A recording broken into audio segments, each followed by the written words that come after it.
E até para perguntar para o Bruno, mas antes para você, em relação aos jovens do Palmeiras, né? Hoje, por exemplo, Naves entrou, tem também alguns outros jogadores que, como o Vanderlan e até mesmo o Endrick, que costumam entrar nessa equipe do Palmeiras, outros no banco de reservas, como o Garcia, Luiz Guilherme, John, são algumas peças aí que a gente pode citar.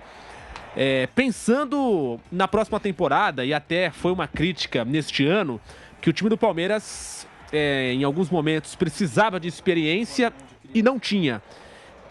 E aí os torcedores começam a criticar, a pegar no pé, aquela coisa toda.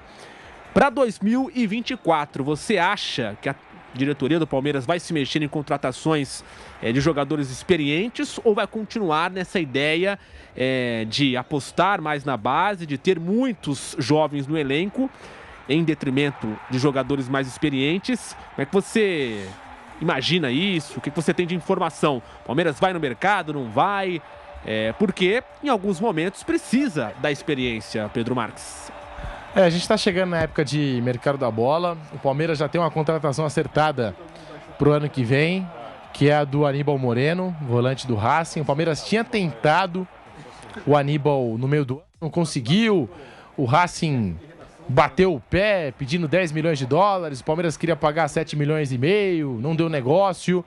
E agora o Racing aceitou os 7 milhões e meio de dólares do Palmeiras pelo Aníbal Moreno. E ainda tem mais 1 milhão de dólares em cumprimento de metas. O jogador que deve viajar nesta data FIFA, informação do meu parceiro Leonardo Barbieri, confirmado aqui pela reportagem Jovem Pan, o Aníbal Moreno, que deve viajar nesta data FIFA para realizar exames médicos, uma viagem de 2 a 3 dias para São Paulo, e o Palmeiras também deve preparar o anúncio, né? Vai tirar aquelas fotos, fazer os vídeos, enfim. Então, é um reforço que está basicamente confirmado. A gente está só aguardando os exames médicos, as burocracias contratuais. O Palmeiras também não pode anunciar porque a janela está fechada, né? Só abre agora em janeiro, mas é reforço para 2024 o Aníbal Moreno. E eu fico me perguntando, né? Palmeiras que tem Zé Rafael, que para mim vive grande fase, hoje abriu o placar. Segundo gol do Zé Rafael, né? Poucos gols, mas a importância que ele tem nesse time do Abel Ferreira, na construção dessa equipe, é um negócio assim que a gente não consegue, né? Talvez colocar em poucas palavras. Tem que colocar o Zé Rafael em grande destaque mesmo, né? Pelo que vem jogando. Mas você tem Zé Rafael, você tem Richard Rios, tem o Gabriel Menino que vai voltar no ano que vem, né? Você tem John que pode fazer essa função. Enfim, você tem várias opções aí para volância e agora tá chegando mais uma opção, que é a do Aníbal Moreno. Agora no ataque, tem que ver, o Endrick sai na metade do ano que vem para o Real Madrid. Não sei se o Palmeiras está observando algum jogador, dificilmente vai conseguir repor, né, a qualidade do Endrick, mas tava aí tentando o Bruno Henrique, não conseguiu. O Palmeiras deve ir atrás de algum jogador, né, já que vai perder o Endrick, atleta importante. Tem o Dudu que volta na próxima temporada, né? Então a gente está de olho aí nesse planejamento do Palmeiras, de confirmado mesmo de reforço, Aníbal Moreno. E aí a gente conta, né? O Palmeiras conta com os retornos, é claro, de Dudu e Gabriel Menino. Bruno Prado, sobre isso, jovens, jogadores mais experientes, como é que você avalia esse Palmeiras já pensando em 2024? Muita gente critica o Palmeiras não ter jogadores mais experientes e na hora que precisou, a garotada não deu conta 100% do recado.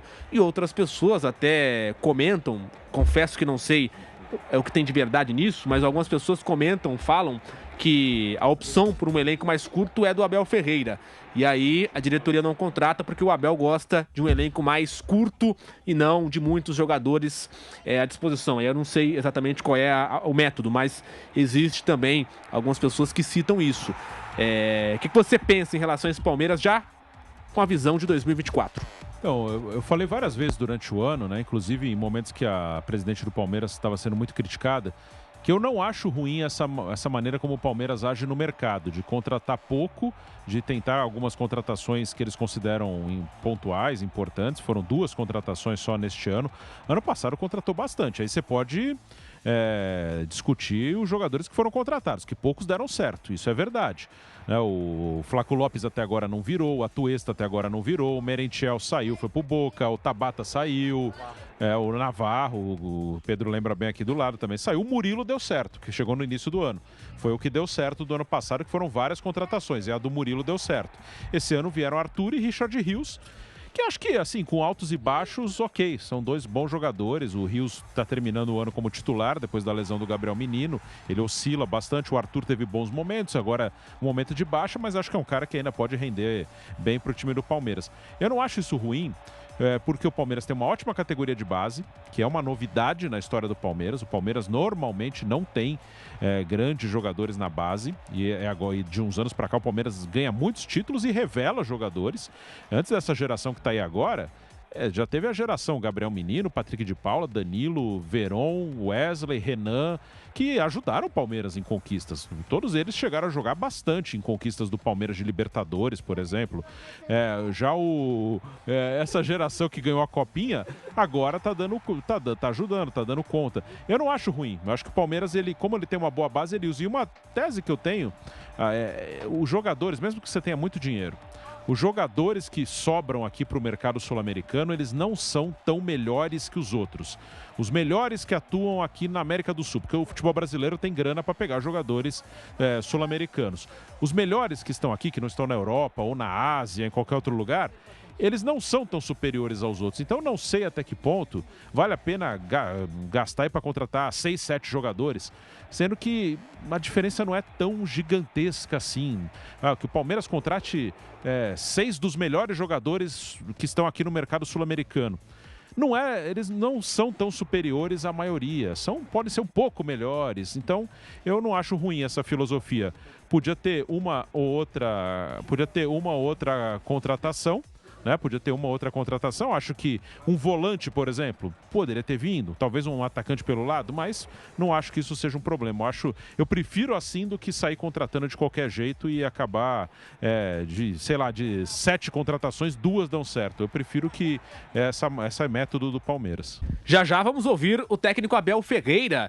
E eu lembro que num passado recente, muitos jornalistas perguntavam pro Abel em relação ao título. Ele falava, não, o Botafogo já é campeão, o Botafogo não sei o quê. E agora, imagino eu, que as perguntas serão diferentes em relação... Aliás, as perguntas serão iguais, as respostas diferentes, porque o Palmeiras é o líder. Então, já nós vamos ouvir a palavra do técnico Abel Ferreira aqui no pós-jogo da Jovem Pan. Verdão líder, 62 pontos, chegando à marca de 60% de aproveitamento no Campeonato Brasileiro.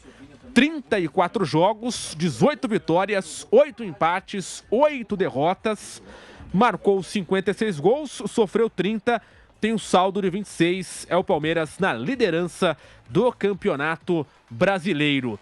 E tem uma sequência, como nós destacamos, que pode ser considerada acessível. Vai parar por 15 dias, depois enfrenta o Fortaleza, fora de casa, na Arena Castelão. Na sequência, América Mineiro e Fluminense em casa. E fecha a sua participação no Campeonato Brasileiro contra a equipe do Cruzeiro fora de casa. Então é uma tabela que a gente pode considerar acessível para a equipe alviverde, até em relação aos outros rivais. O Botafogo ainda pega Bragantino, pega Internacional, enfim,